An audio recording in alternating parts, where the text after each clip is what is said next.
ସେଟା ମୋ ଶିକାର ଛାଡ଼ିଦେ ତାକୁ। ସେ ମଣିଷ ସେ ପଶୁ ନୃତ୍ୟ ପିଲା ସ୍ୱୀକାର କରିବ ଉଚିତ ନା ନାହିଁ? ଆମେ ମହାବଳ ବାଘ ହବ। ତା ଜୀବନରେ ମଣିଷର ରକ୍ତ ଲାଗିଛି, ସେ ସ୍ୱୀକାର କରିବ। ରିଙ୍ଗ ମାଷ୍ଟର ହଣ୍ଟର ଦି ଚାରି ପାର ବାଜିଗଲେ ମହାବଳ ବାଘର ନିଶଟା ଆପଣା ଛାଇ ପଶିଯିବ।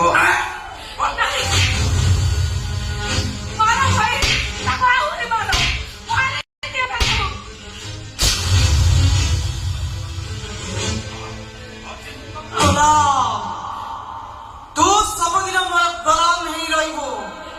ଲକ୍ଷଣ ରେଖା ଡେଇବୁ ତ ତୋ ଭାଇ ଭଉଣୀ କି ମାରିଦେବି।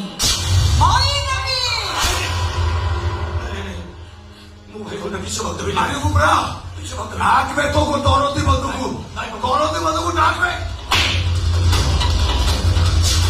କୋଉଠି ଅଛି ତୋ ଦରଦୀ ବନ୍ଧୁ?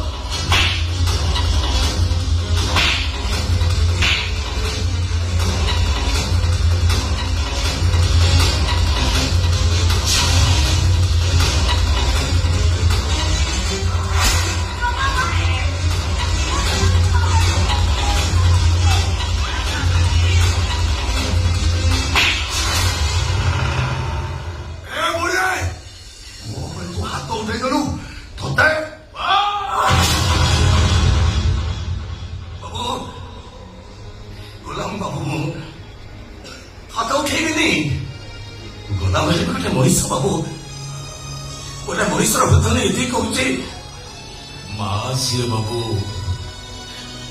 ମା ଉପରକୁ କେହି ହାତ ଉଠାନ୍ତିନି ବାବୁ।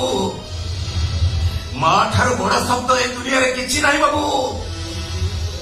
ମା ତାକୁ କହନ୍ତି ଯିଏ 10 ମାସ 10 ଦିନ ପିଲାକୁ ଗର୍ଭରେ ଧରି ଜନ୍ମ ଯନ୍ତ୍ରଣା ସହି ପିଲାର ଗୋଇଠା ମାଡ଼ ଖାଇ ସୁଦ୍ଧା ଈଶ୍ୱରଙ୍କ ନିକଟରେ ପ୍ରାର୍ଥନା କରୁଥାଏ, ଧନରେ କୋଉ ଦିନ ଏ ଦୁନିଆକୁ ଦେଖିବୁ। ତାକୁ ମା କହନ୍ତି ବାବୁ। ତାକୁ ହାତ ଉଠାନ୍ତିନି ବାବୁ। ଯଦି ମାରିବାର ଇଚ୍ଛା ଅଛି ମୁଁ କିଛି ଦେଖେଇ ଦଉଛି, ଆପଣ ମତେ ମାରନ୍ତୁ ବାବୁ, ଆପଣ ମତେ ମାରନ୍ତୁ। ଶୁଣା ଗୋଲାମ, ମା ପ୍ରେମ ଦେଖେଇଛୁ ନା ତତେ ଆଜି ମା ଥାଉ ଥାଉ ମା ଆଖି ଆଗରେ ତା ପୁଅକୁ କିଏ ମାରିଛି ଏ କଥା କୋଉଠି ଶୁଣିଛୁ ରେ? ପୁଅ ପାଦରେ କଣ୍ଟା ଫୁଟିବା ପୂର୍ବରୁ ପ୍ରଥମେ ସେ କଣ୍ଟାଟା ମା ପାଦକୁ ଆଘାତ ଦେଇଥା। ମୁଁ ଏଇଠି ଠିଆ ହେଇଛି, ମୋ ଆଖି ସାମ୍ନାରେ ତୁ ମୋ ପୁଅକୁ ମାରିବ? ଏତେ ସାହସ ତୋର? ମା ଦେଖେ ଏ ମା ପ୍ରତି ମୁହୂର୍ତ୍ତରେ ତୁ ମତେ ଘଣ୍ଟା ପଟେ ରକ୍ଷା କରି ଆସିଛୁ। ଏବେ ତ କହିବେ ତୁ ମୋର କିଏ? ସବରୀ ମା।